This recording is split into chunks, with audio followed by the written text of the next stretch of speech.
Hello, and welcome to Finding Common Ground. Today is an important moment in history. We're more connected than ever before, and these connections produce great new consumer products and great abilities to connect with people all over the world, great abilities to learn about what's going on instantaneously. In some ways, it's amazing. But in other ways, it presents new challenges. We wonder, can we work together? How do we innovate? How do we deal with the challenges that affect our globe and the day-to-day struggles that affect so many families? There are questions today about whether and how we can work together to improve quality of life. This teach-out is about how to be effective in this age, how to overcome divisiveness, how to get beyond division, how to get beyond strife, and how to find common ground. My perspective on this is informed by where I came from. So my name is Arthur Lupia. I'm a professor at the University of Michigan. But when I was a kid, I split my time between Buffalo, New York and El Paso, Texas, often several times a year. So I was always seeing how the other half lived. I was just changing which half it was every couple of months. And in that I saw urban people and rural people. I saw people in big winter jackets and people who were in stifling heat. I saw people who were cold. I saw people who were poor and people who were rich. And I saw people who were Republicans and people who were Democrats. As a result of those experiences, I'm bilingual. I am fluent in Democrat and Republican. But more than that, I love Republicans. I love their passion for the country. I love their attention to values. And I love the ways that they want to think about bringing the country forward. And I also love Democrats. I love their creativity. I love their diversity. And I love the ways that they challenge us to think about how we can be better. I love them both. Now, you might look at society today and say, well, wait, how is that possible? That's not right. And what I want to show you is just how possible it is. So let's reset where we are. Today, all of us have opportunities to be of service to one another, to be of service to our families, our communities, and maybe to the nation. And so many people are inspired by what they see on social media and TV to learn, to create. At the same time, if you say certain things or if you approach certain topics, a lot of us have a fear of being shouted down, being yelled at.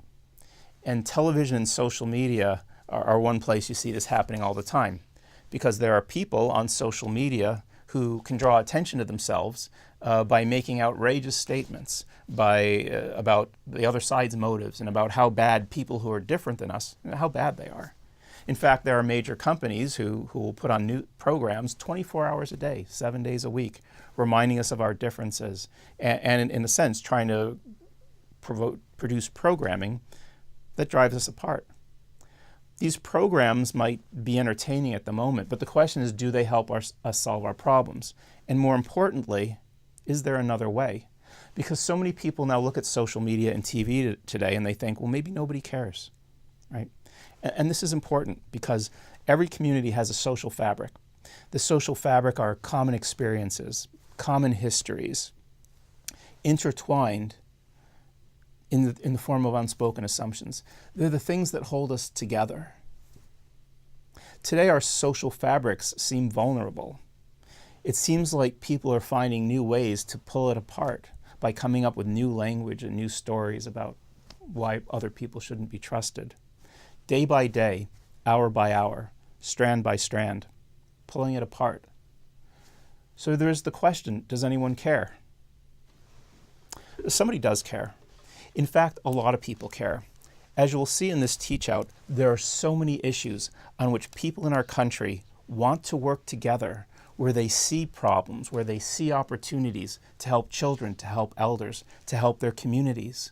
It's amazing on issues like security, on issues like how to help the workforce in a rapidly changing economy, in how to make life better for the people around us. There are real possibilities there. So what is this teach-out about? It's about the great ideas that so many people in this country have.